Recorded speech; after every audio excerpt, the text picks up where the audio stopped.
বাপকে লেখা চিঠি খুব কম পাবেন। আমিও লিখি নাই, আমিও লিখলে আমার মাকেই লিখতাম, মা বাপ জীবিত থাকা অবস্থা।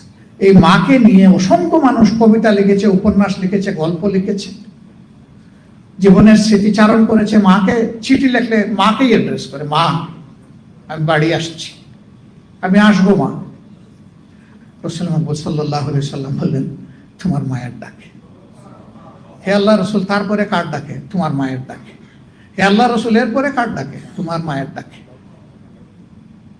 চতুর্থবার যখন তিনি জিজ্ঞেস করলেন, বললেন, হ্যাঁ তোমার বাপের। ইসলাম পূর্ব জাহিল যুগে নারী জাতিকে তাদের কোনো অধিকারের স্বীকৃতি দেওয়া হতো না, তাদের কোনো ব্যক্তি সত্তার কোনো সক্রিয়তা ছিল না।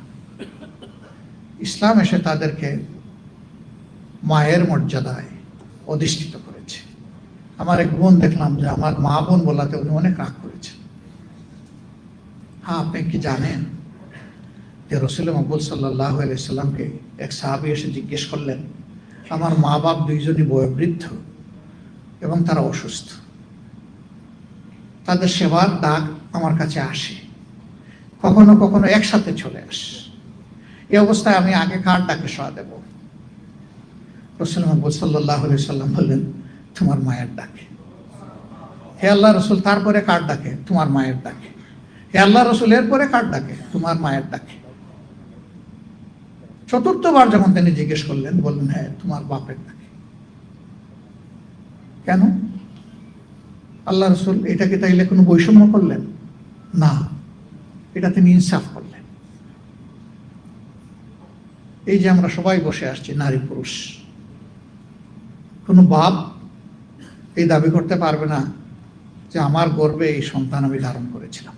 দুনিয়ায় এমন কোনো বাপ আছে যে নিজ গর্ভে সন্তান ধারণ করতে পারবে? পারবে না। আল্লাহ তাআলা এই কোয়ালিটি দেননি। এই নিয়ামত আল্লাহ তাআলা দিয়েছেন নারী জাতিকে। প্রত্যেকটা মানুষ তার বাপের প্রতি শ্রদ্ধাশীল থাকে, কিন্তু মায়ের প্রতি আবেগপ্রবণ থাকে। এই মাকে নিয়ে অসংখ্য মানুষ কবিতা লিখেছে, উপন্যাস লিখেছে, গল্প লিখেছে, জীবনের স্মৃতিচারণ করেছে। মাকে চিঠি লিখলে মাকেই অ্যাড্রেস করে, মা আমি বাড়ি আসছি, আমি আসবো মা। বাপকে লেখা চিঠি খুব কম পাবেন। আমিও লিখি নাই, আমিও লিখলে আমার মাকেই লিখতাম, মা বাপ জীবিত থাকা অবস্থা। একইভাবে দুনিয়ায় জন্ম নেওয়ার পরে মায়ের বুকের বুক কোনো বাবা চেষ্টা করলেও এক ড্রপ দুধ দিতে পারবে না তার ইয়ে থেকে। এটা মা। আল্লাহ তাআলা পুষ্টিকর, সুস্বাদু, ভারসাম্যপূর্ণ রিজেক তার জন্য পয়দা করে দিয়েছে।